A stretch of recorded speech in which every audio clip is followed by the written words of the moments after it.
ఏది అయినా ట్రై చెయ్యి ఆచి చికెన్ మసాలా. ఆచి చికెన్ మసాలా. రాజమండ్రిలో 5గురిని బలి తీసుకున్న కల్తీ పాల ఘటన కేసులో పాల వ్యాపారి గణేష్ ను పోలీసులు అరెస్ట్ చేశారు. రిమాండ్ నిమిత్తం రాజమండ్రి సెంటర్ జైలుకు తరలించారు. ఈ నెల 15న కోరుకొండ మండలం నరసాపురం గ్రామంలోని వరలక్ష్మి పాల డైరీలో ఒక క్యాన్లోని 40 లీటర్ల పాలలో ఒక కెమికల్ కలిసినట్టు పోలీసుల దర్యాప్తులో గుర్తించారు. పాలలో ఇథిలైన్ గైక్లోన్ అనే కెమికల్ కలిసినట్టుగా తెలుస్తోంది. ఇక కూలెంట్గా వినియోగించి ఆ కెమికల్ కలిసిన పాలు తాగిన 16 మంది కిడ్నీలు ఫెయిల్యూర్ అయినట్టు సమాచారం. ఇప్పటికే హైదరాబాద్, విశాఖపట్నంలోని స్టేట్ ఫుడ్ ల్యాబొరేటరీలకు పంపిన శాంపుల్స్ ఫలితాలు రావాల్సింది. మరోవైపు ఆసుపత్రిలో చికిత్స పొందుతున్న 12 మందిలో 8 మంది పరిస్థితి విషమంగా ఉంది. వారిలో 3 ఏళ్ల బాబు, 5 నెలల శిశువు కూడా ఉన్నారు. ఈ నెల 15న పాల సరఫరా జరిగిన రాజమండ్రి చౌడేశ్వరి నగర్ సహా 14 ప్రాంతాల్లో వైద్య బృందాలు ఏర్పాటు చేసి రక్త నమూనాలు సేకరిస్తున్నారు. రాజమండ్రిలోనే కాకుండా ఇతర ప్రాంతాల్లోనూ కల్తీ పాల దందా కొనసాగుతుందని వార్తలు వస్తున్నాయి. 100 లీటర్ల పాలలో 100 లీటర్ల నీరు, తెల్లటి నురగ కోసం 10 కేజీల యూరియా, మరికొన్ని రసాయనాలు కలుపుతున్నట్టు తెలుస్తోంది.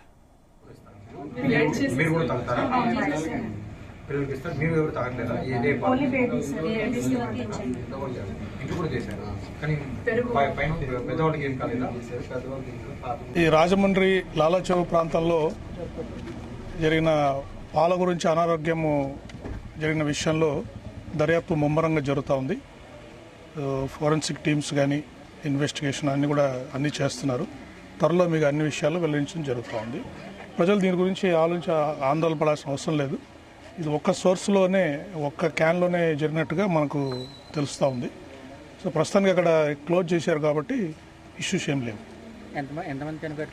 ప్రస్తుతానికి 4 చనిపోయారండి. మిగతా వాళ్ళు హాస్పిటల్ ట్రీట్మెంట్ తీసుకుంటున్నారు. వాళ్ళు స్పెషాలిటీ హాస్పిటల్ పెట్టి మంచి ట్రీట్మెంట్ ఇస్తున్నారు. ఇప్పటిదాకా మా ఫుడ్ సేఫ్టీ ఆఫీసర్స్ కొన్ని శాంపుల్స్ కలెక్ట్ చేసుకున్నారు. మళ్ళీ ఫారెన్సిక్ సైన్స్ టెక్నికల్ పర్సన్స్ కూడా శాంపుల్ కలెక్ట్ చేసుకున్నారు. తర్వాత ఇప్పుడు పోస్ట్మార్టం జరుగుతుంది. పోస్ట్మార్టం జరుగుతున్న దాంట్ నుంచి కూడా కొన్ని శాంపుల్స్ని కలెక్ట్ చేసుకొని దాన్ని టెస్టింగ్ చేస్తున్నాము. ఇప్పుడు ఉన్న అనుమానం ప్రకారం మిల్క్లో ఏదైనా అడల్టరేషన్ జరిగి ఉంటుంది. దాంట్లో పాయిజనస్ కెమికల్ ఏదైనా మిక్స్ అయి ఉంటుంది. సో దాని గురించి పూర్తిగా మనము సైంటిఫిక్గా దాన్ని వెరిఫై చేసుకొని ఏమిదిని మనము ఒక నిర్ధారించాల్సిన అవసరం ఉంది. కానీ దానికి ముందు ఇది పాలు తాగిన వాళ్ళు కానీ, లేకపోతే పెరుగు తిన్న వాళ్ళు కానీ, అది 16 దారికి తిన్నవాళ్ళు కానీ, తర్వాతే తిన్నవాళ్ళు కానీ, దానికి ముందు తిన్నవాళ్ళు కానీ, ఎవరైనా సరే ఈ ఏరియాలో ఆయన దగ్గర నుంచి పాలు పోసుకున్న వాళ్ళు మొత్తం కూడా డీటెయిల్గా మేము కలెక్ట్ చేసుకున్నాము. దాదాపు 106 కుటుంబాలు ఆయన దగ్గర నుంచి పాలు పోయించుకున్నట్టుగా మాకు సమాచారం ఉంది. ఆ 106 కుటుంబాల నుంచి ప్రతి ఒక్కరికి వాళ్ళకి ఎలాంటి సిమ్టమ్స్ ఉన్నా లేకపోయినా బ్లడ్ శాంపుల్ కలెక్ట్ చేసుకుని ముందుగానే మనం చెక్ చేసుకుంటే, ఒకవేళ ఈ కిడ్నీ సంబంధించిన సమస్యలు, సిమ్టమ్స్ అలాంటి ఏదైనా ఉంటే ఇమీడియట్గా వాళ్ళకి సరైన ట్రీట్మెంట్ ఇవ్వడానికి అవకాశం ఉంటుంది. కాబట్టి వాళ్ళ దగ్గర నుంచి శాంపుల్ కలెక్ట్ చేసుకోవడానికి దాదాపు ఒక 14 టీంలు వేసుకొని 60 మంది ఏఎన్ఎంస్, డాక్టర్స్ వీళ్ళందరూ కలుపుకొని ల్యాబ్ టెక్నీషియన్ అని పెట్టుకొని శాంపుల్ కలెక్ట్ చేస్తున్నాము. సో ఈ 14 టీం వచ్చేసి ప్రతి ఒక్క ఇంటింటికి వెళ్ళి శాంపుల్ కలెక్ట్ చేసుకుంటున్నారు. మా అమ్మాయి గారి ఇంటికి వచ్చామండి మేము. యాక్చువల్ స్వరూప్ నగర్, మా అమ్మాయిదేమో సుదీప్ ప్లాజా. ఆడికి వచ్చినప్పుడు వాళ్ళు చెప్పడం ఏంటంటే శివరాత్రి తర్వాత పాలు చేతికొచ్చాయన్నారు. కంప్లైంట్ చేస్తే అతనికి, గణేష్ అనే అతను ఏం చెప్పాడంటే గేదె మారిందండి అన్నాడు. కొంతసేపు ఏమో గేదె ఈనింది అన్నాడు. దానివల్ల తేడా ఉందేమో అంటే ఆ రోజు వాడడం మానేసాం. తర్వాత రోజు మళ్ళీ వాడతాం. ఇక్కడ నుంచి ఇది వైరల్ అయింది న్యూస్లో. దాని మీద మా మనలో కొంచెం స్క్రాచెస్ వచ్చాయి. అది ఇప్పుడు వస్తుంది. ఆవిడ కూడా ట్రీట్మెంట్ అవ్వకండి. బాగుంది, కాలేజీకి వెళ్ళిపోయింది. ఇప్పుడు వస్తుందండి. ఎవరు ఎక్స్పెక్ట్ అసలు ఊహించలేదు ఇది. ఆఖరికి ఇంకా నీళ్లు, గాలి, తిండి, పాలు అన్ని కలిసి అయిపోతున్నాయి. దీనికి పరిష్కారం ఏంటనేది మరి గవర్నమెంట్ ఆలోచించాలి.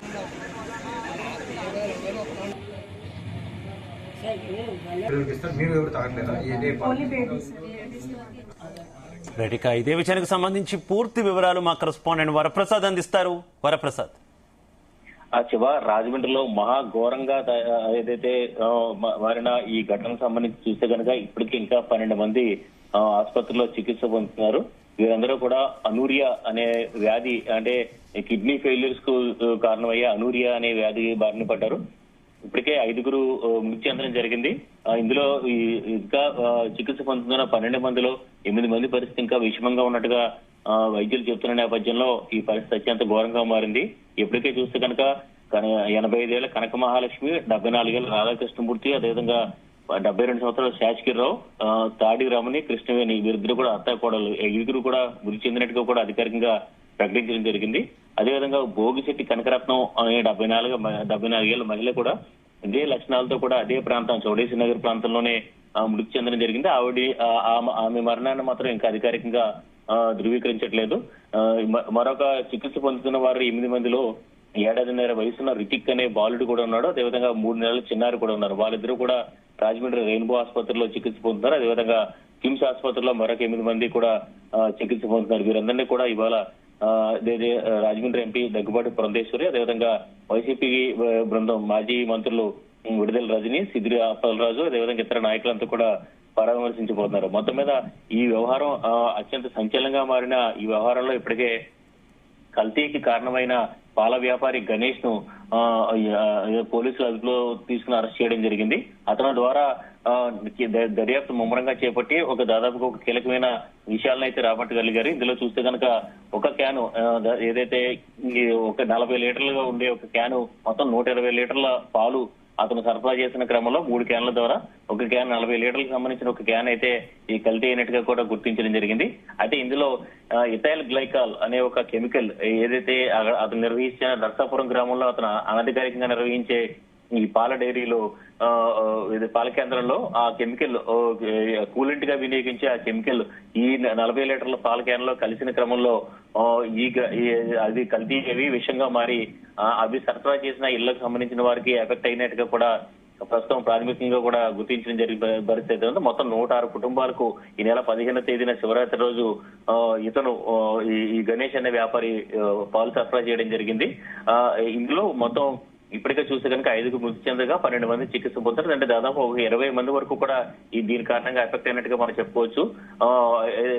ముఖ్యంగా కిడ్నీలు ఫెయిల్ అయినట్టుగా పరిస్థితి కూడా ఏర్పడినట్టుగా మనం చెప్పుకోవచ్చు. అదేవిధంగా మిగిలిన వారి పరిస్థితి మిగిలిన 106 కుటుంబాలకు సంబంధించిన ఆరోగ్య పరిస్థితిని కూడా ఎప్పటికప్పుడు వైద్యాధికారులు ఇక్కడ జిల్లా కలెక్టర్ కీర్తి చేకూరి, అదేవిధంగా అమరావతి నుంచి వచ్చిన medical and health commissioner Veerapandian ఆధ్వర్యంలో, అదేవిధంగా ఈ కేసు దర్యాప్తు సంబంధించి చూస్తే కనుక ఏలూరు ఐజీ అశోక్ కుమార్ ఆధ్వర్యంలో పూర్తి స్థాయిలో దర్యాప్తు చేపడతారు. ఇందులో ఇప్పుడు ప్రస్తుతం చూస్తే కనుక ఈ పాలు కల్తీ అనేది ఇప్పుడు ప్రస్తుతం ప్రజలందరూ కూడా భయాందోళనకు గురి చేస్తుంది. ఇప్పటికే చూస్తే కనుక ఈ పాలల్లో కల్తీ ఏదైతే పాలల్లో తక్కువ దాదాపు 90 రూపాయల వరకు కూడా ఈ పాలు లీటర్ పాలు కూడా వినియోగిస్తూ ఉంటారు ఈ వెండర్స్. ఎవరైతే ముఖ్యంగా పట్టణాలకు సమీపంలో ఉండే గ్రామాల నుంచి కూడా వీరంతా కూడా ఎక్కువ వస్తూ ఉంటారు. ఆ క్రమంలో కల్తీ జరుగుతుందన్నది కూడా అందరికీ తెలిసిందే. ముఖ్యంగా పాలు చిక్కగా ఉండడానికి కొన్ని ప్రమాదకరమైన తెల్లగా కనిపించడానికి యూరియా డిటర్జెంట్లు వంటివి కూడా కలుపుతారనేది అందరికీ కూడా తెలిసిందే. అయితే ప్రస్తుతం ఇప్పుడు ఈ ఏకంగా కిడ్నీలు కూడా ఫెయిల్యూర్ అయ్యేలాగా జరిగిన ఈ పాల కల్తీకి సంబంధించి చూస్తే కనుక ఇథైల్ గ్లైకాల్ అనే కెమికల్ కలిసినట్టుగా కూడా చెప్తున్నారు. అయితే అక్కడ ఎలా జరిగింది అనేది మాత్రం పోలీసులు దర్యాప్తు అంటే ఇవాళ దాదాపుగా వెల్లడించే అవకాశం అయితే ఉంది. దీనికి సంబంధించి రిపోర్ట్స్ చూస్తే కనుక 2 రోజులు సమయం పట్టచ్చని చెప్పి ఇప్పటికే చెప్తున్నారు. ఎందుకంటే హైదరాబాద్, వైజాగ్ లో ఉన్న స్టేట్ ఫుడ్ కంట్రోల్ సెంటర్ కూడా ఈ పంపించి దీనికి సంబంధించిన ల్యాబ్స్ కూడా చూస్తున్నారు. అయితే ఇథైల్ గ్లైకాల్ అనే ఈ కెమికల్ ఈ పాలు కలిసిన ఈ కెమికల్ కలిసిన పాలు తాగిన వారికి తక్షణమే వారు ఆరోగ్య పరిస్థితుల్లో మార్పు వస్తుంది. ఎందుకంటే 15 తేదీ నుంచి దాదాపు వారం రోజుల్లోనే వీరి ఆరోగ్య పరిస్థితి అంతా కూడా పూర్తిగా మారిపోయింది.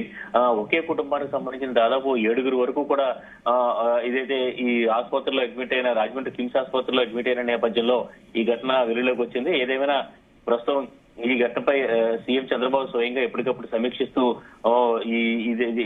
ఏదైతే బాధిత ఆరోగ్య పరిస్థితి కావచ్చు, లేదంటే ఇటు ఇప్పటికే 10 లక్షల రూపాయలు చొప్పున పరిహారం కూడా ప్రకటించారు. ఏదేమైనా కూడా మరోసారి ఇలాంటి ఘటన జరగకుండా కఠిన చర్యలు తీసుకునేలాగా ఉండాలి. ఇప్పటికే ఈ నిందితుడు గణేష్ పై 4 హత్యా కేసులు కూడా నమోదైన పరిస్థితి అయితే ఉంది. అయితే ఇది పాల కల్తీ ఎలా జరిగింది, అసలు దీని వెనక ఎందుకు కారణం ఏంటనేది కూడా మొత్తం పోలీసు దర్యాప్తు ద్వారానే వెల్లడించబోతున్నారు. ప్రస్తుతానికి అయితే మాత్రం ఇథైల్ గ్లైకాల్ అనే కెమికల్ కలవడం వల్లనే ఈ మొత్తం దాదాపు 20 మంది వరకు కూడా ఇలా అనూరియా వ్యాధి బారిన పడి కిడ్నీలు ఫెయిల్యూర్స్ గురయ్యినట్టుగా కూడా తెలుస్తుంది. మిగిలిన వారు 8 మంది వరకు కూడా ఇంకా ఆరోగ్య పరిస్థితి విషమంగా ఉన్న నేపథ్యంలో వారందరికీ కూడా చికిత్సలు కొనసాగుతున్నాయి. దీనికి సంబంధించి ప్రభుత్వం ఇంకా వేగంగా స్పందించాలని చెప్పి కూడా డిమాండ్లు కూడా వస్తున్న పరిస్థితి అయితే ఉంది. రైట్, ఓకే, థ్యాంక్ యూ వర్పర్స్. రిపోర్ట్ చూసుకుంటే కిడ్నీ ఇన్ఫెక్షన్ అయిందని నెక్స్ట్ సురక్ష ఎమర్జెన్సీలో డయాలసిస్ చేసాం. సాటర్డే వరకు అట్లా చేసాం.